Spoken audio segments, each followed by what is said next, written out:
A few minutes ago. Now we have the Sanders campaign. We're joined by senior advisor Tad Devine. Tad, thanks for being here. I got to ask you, though, the fact that Bernie Sanders is not going to be here in New York on primary night, it's going to be in the next state. Does that mean you guys are bracing yourself for a defeat here in New York tonight? No, we've been moved. We were in Wyoming when we won Wisconsin, okay? No, we've been looking ahead. I mean, this process is going to go on through June. This is something we've been doing recently. We think it's a great opportunity to get to the next state.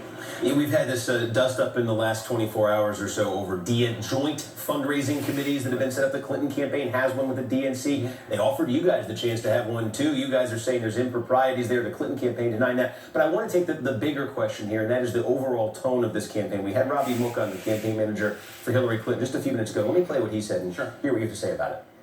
It's a false attack, and it's a pattern now over the last 2 weeks here in New York of the Sanders campaign lashing out with personal, negative, and I would say dangerous and harmful attacks because they are not having the success in New York that they said they needed and they certainly hoped for.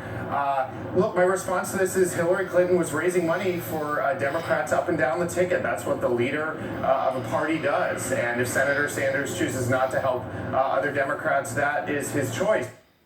So what they're saying here is you guys are, look, you can have the primary fight, but you guys are going over the line in a way that ends up helping the Republicans. What do you say to that? I say he's wrong. It's not a false attack. It's absolutely 100% correct. They are misleading the public when they say they're creating these vehicles to raise money for the Democratic Party and for state parties.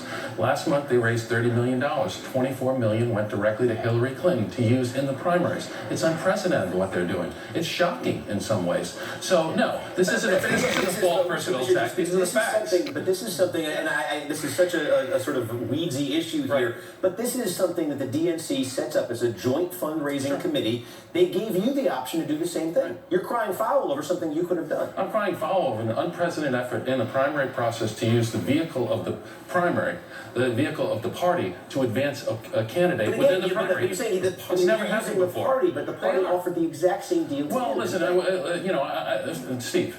Since the beginning, we've known what's happened in this process. The Democratic Party set up a limited series of 4 debates. They've had one on the Saturday before Christmas, okay?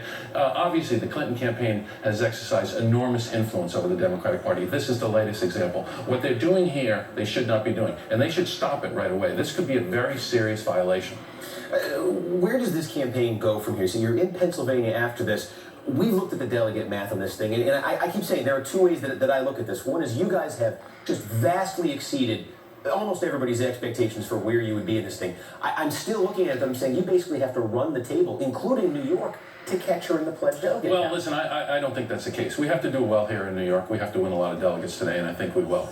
But we've got a lot of states ahead of us where I think we can pick up about 200 pledged delegates that we need to get ahead by the time we vote again. You have to win them. If you don't win New York tonight, you got to win them all from here, right? Well, no. Listen, in our planning, we never expected that Hillary Clinton was going to be defeated in her home state. We thought we could do well, and I think we will. But there are big states ahead. I mean, there's 807 delegates on June 7th, most of them in California. There's Pennsylvania's next week. It's a big state. There's states like Oregon where I think we're going to win and win decisively. There are places like Indiana that she won big in, and I don't think she's going to win this time. So, yes, we can put it together. And by the way, in caucus states, we saw last weekend in Colorado where we picked up a number of delegates in the caucus process. As we go from tier to tier in that process, we're winning everywhere. We're ahead in delegates in Nevada right now. These caucus states that we won the first tier, we're going to pick up more between now and the end. We're going to beat her in pledged delegates by the time the voting is done. And when that happens, I think the Democratic Party is going to stand up and say, do we want to go with a candidate who's going to lose, Hillary Clinton, or a candidate who's going to win, Bernie Sanders? Just one final question. Another top Clinton campaign official, Joel Benenson, he invoked a name that I think haunts a lot of Democrats. He said Ralph Nader. Ralph Nader in the 2000 campaign ran as the independent. Right. A lot of people say cost Al Gore the presidency. Yes, I worked you know all about that. Tell me about it. He says Bernie Sanders has a choice to make. Does he want to be another Ralph Nader and cost the Democrats the general election this fall with negative attacks on Hillary Clinton? Bernie Sanders made that choice when he decided to run as a Democrat.